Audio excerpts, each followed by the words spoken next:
This is verse 14 of the 21st chapter of the Gospel of John. We're in the midst of this conversation that Jesus has with the disciples after they fished all night. He has apparently by this time now served them a bite to eat, some of the fish that he had prepared, and probably maybe a couple of those that the disciples had, or the apostles had caught overnight. That 153 fish we've talked about before.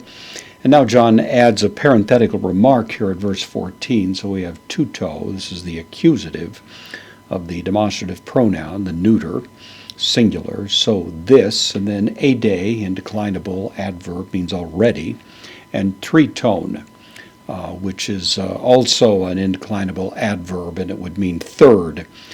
So this already third is the idea.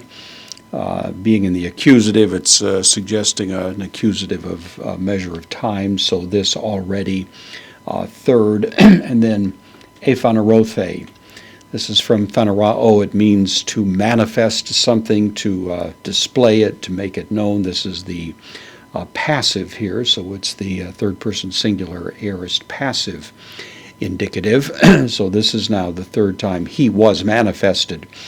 Earlier, we heard that Jesus manifested himself, which would be the active voice. Now it's as if Jesus is being revealed by some other means, and of course we can speculate about that, but that's simply a grammatical little alteration here that we have. So this already the third time Jesus is manifested, Jesus, the subject of this passive verb. Jesus is manifested, then tois, the dative, masculine plural, so to, tois mathetais, to the disciples, and then agerthes, this is from agero, means to rise up. This is already indicating that it's happened. The aorist participle here, masculine singular nominative, referring to Jesus having been raised up.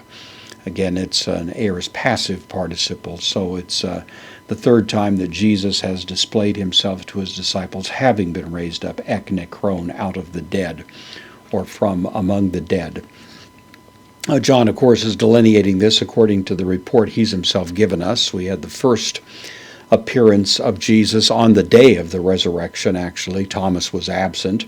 A week later, of course, Jesus appears again. Thomas is present, makes this exclamation that he announces his worship, my Lord and my God. Of course, this is now the third time. John isn't talking about individual appearances to Mary Magdalene, that sort of thing, but the third time that he's actually appeared, in a sense, to the disciples as a group. Here, 7 of them, of course, are combined in this particular moment.